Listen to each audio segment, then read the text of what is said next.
व्हिडिओमध्ये आपण part of स्पीचवरील मल्टिपल चॉईस क्वेश्चन्स सॉल्व करणार आहोत. तर इथं काही वाक्य दिलेले असणार आहेत आणि त्याच्यामध्ये एका शब्दाला अंडरलाईन केलेला असेल तर त्या शब्दाचे तुम्हाला पार्ट ऑफ स्पीच ओळखायचं. तर तो शब्द नाऊन आहे, प्रोनाऊन आहे का ॲडजेक्टिव्ह आहे, या प्रकारे तुम्हाला ओळखायचं आणि खाली ऑप्शन दिलेले आहेत. तर बघा, पहिलं वाक्य काय आहे? He will visit his grandparents for 2 weeks this summer. तर अंडरलाईन केलेलं आहे तुम्हाला हीला. तर ही काय आहे ते ओळखायचे तुम्हाला. तर ऑप्शन काय काय आहेत बघा, ॲडव्हर्ब, कंजंक्शन, नाऊन आणि प्रोनाऊन.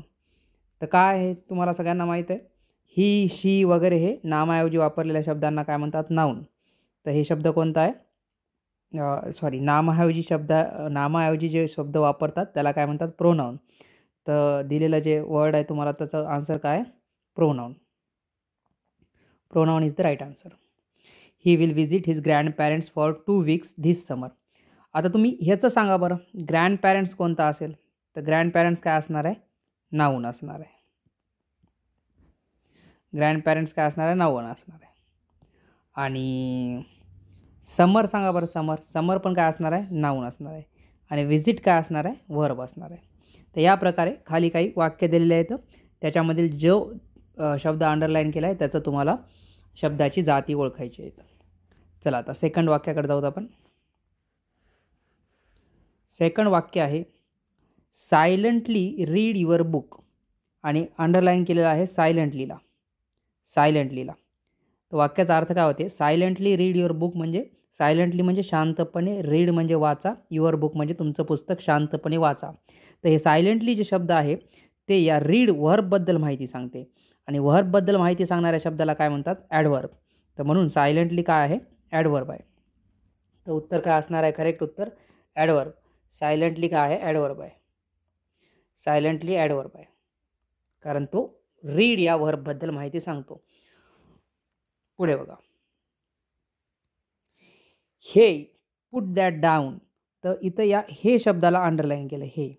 तर हे जे असे उद्गार निघतात अचानक माणसाच्या मनातून तर त्यांना म्हणतात इंटरजेक्शन. हे, आ या प्रकारचे जे उच्चार असतात त्यांना इंटरजेक्शन म्हणतात.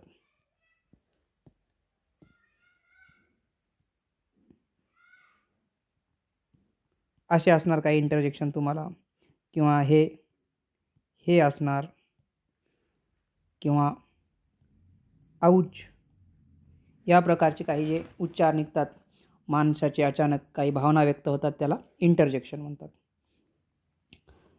पुढे बघा, Liam brought his notebook to class. Liam brought his notebook to class. आणि अंडरलाईन केलं आहे तुम्हाला लिएमसाठी. तर Liam brought his notebook to the class. तर लिएम इथं नाव आहे, सब्जेक्ट आहे सरळ सरळ, आणि कोणाच्या नावाला काय म्हणतात? नाऊन म्हणतात. लिएम नाऊन आहे.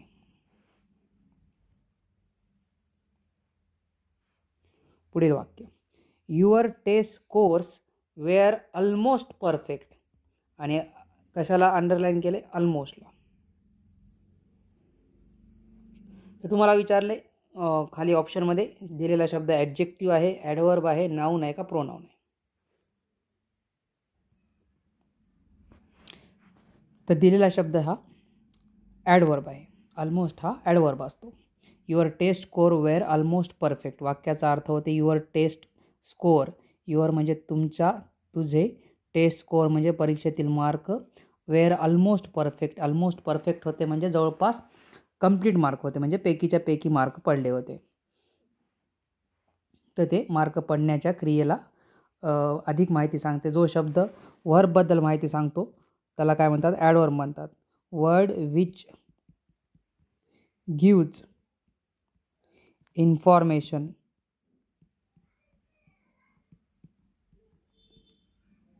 About verb is called adverb. तर मार्क पडण्याच्या क्रियेबद्दल माहिती सांगते हे इथलं वाक्य. ऑलमोस्ट जवळपास पूर्णपणे मार्क पडले होते. तर म्हणून या वाक्यात ऑलमोस्ट ॲडवर्ब आहे. पुढचं वाक्य बघा. Please join us for the birthday party this afternoon. तर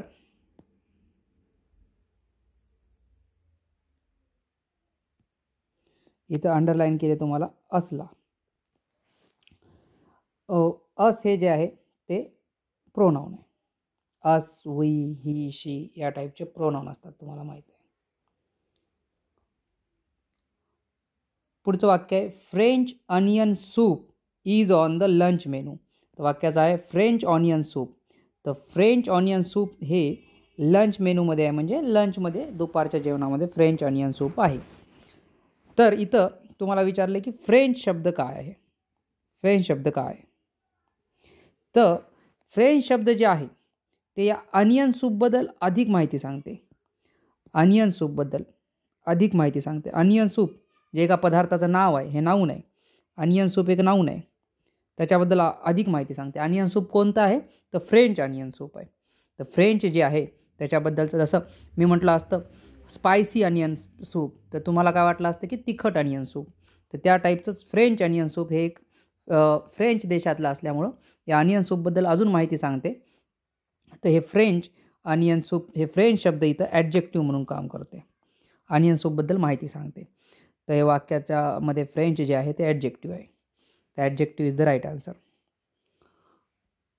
आणि हे ऑन जर विचारलं असतं तर ऑन काय आहे, ऑन जे आहे ते प्रिपोजिशन आहे. ऑन प्रिपोजिशन आहे. पुढे बघा 8 नंबर सेंटेन्स बघा. The coach jumped for Joy.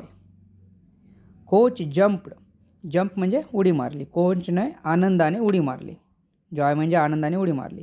तर जंपला अंडरलाईन केले, तर जंपचं तुम्हाला ओळखायचं की शब्दाची जात काय आहे. तर जंप जे आहे उडी मारणे ही क्रिया आहे, आणि क्रियाला मराठीमध्ये वर्ब क्रियापद म्हणतात, आणि त्याला इंग्लिशमध्ये काय म्हणतात, verb. The answer is verb, option number 4. पुढचं वाक्य आहे classes will resume. Classes will resume, resume म्हणजे परत चालू होतील.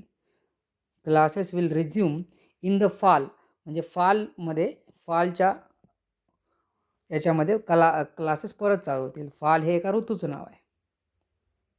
फॉलमध्ये क्लासेस परत चालू होतील. तर तुम्हाला इनला विचारले की इन जे आहे ते काय आहे. इन, तर इन काय असणार आहे, इन जे आहे प्रिपोजिशन आहे. या नाऊन, फॉल या नाऊनच्या आधी आलेलं आहे. प्रिपोजिशन जे येतात ते नाऊनच्या आधी येतात, आणि प्रिपोजिशन काय दाखवतात, प्रिपोजिशन ऑफ टाईम जे असतात ते टाईम दाखवतात. तर इथं हे प्रिपोजिशन ऑफ टाईम आहे, कारण ते टाईम दाखवते की क्लासेस कधी चालू होतील, फॉल ऋतूमध्ये चालू होतील. पुढचं वाक्य आहे 10 नंबरचं. आय अंडरस्टँड द डायरेक्शन्स, आणि अंडरलाईन केलेलं आहे अंडरस्टँडला. तुम्हाला अंडरस्टँड शब्द ती पार्ट ऑफ स्पीच ओळखायचं आहे. अंडरस्टँड हे जे आहे, अंडरस्टँड म्हणजे समजणे, समजणे.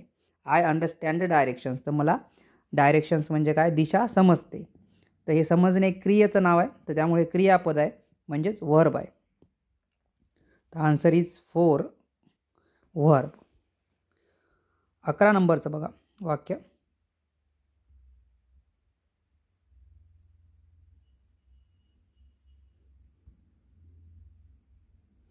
अकरा नंबरचं वाक्य आहे fathers and sons enjoy taking long fishing trips to the लेक.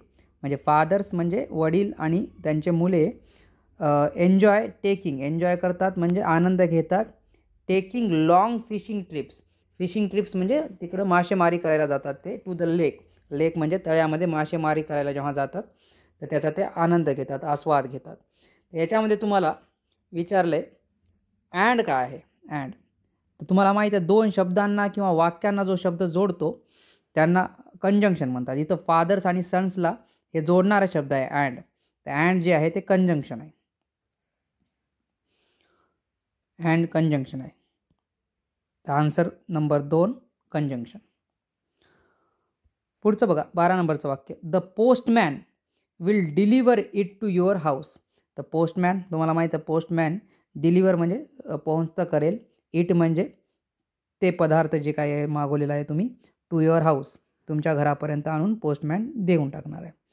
तर इथं तुम्हाला इटसाठी आणि युअरला अंडरलाईन केले. म्हणजे इट आणि युअर काय विचारले तुम्हाला. इट आणि युअर हे काय असतात, प्रोनाऊन असतात.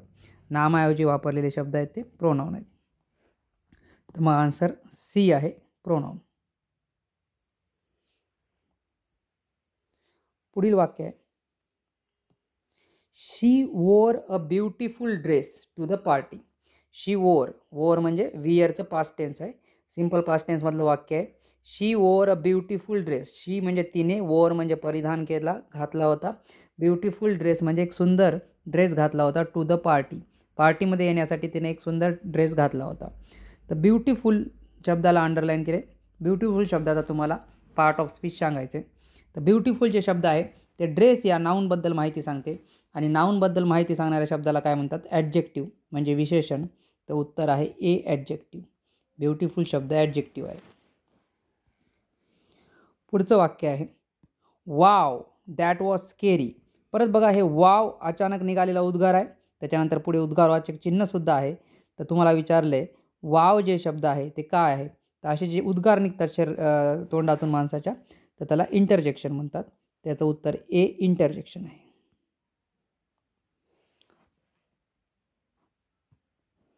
15 नंबरचं सेंटेन्स आहे, the music concert was loud and entertaining. The music concert was loud and entertaining. तर कॉन्सर्ट काय असते, एक प्रोग्रामचं नाव आहे. तर ते नाव आहे कॉन्सर्ट.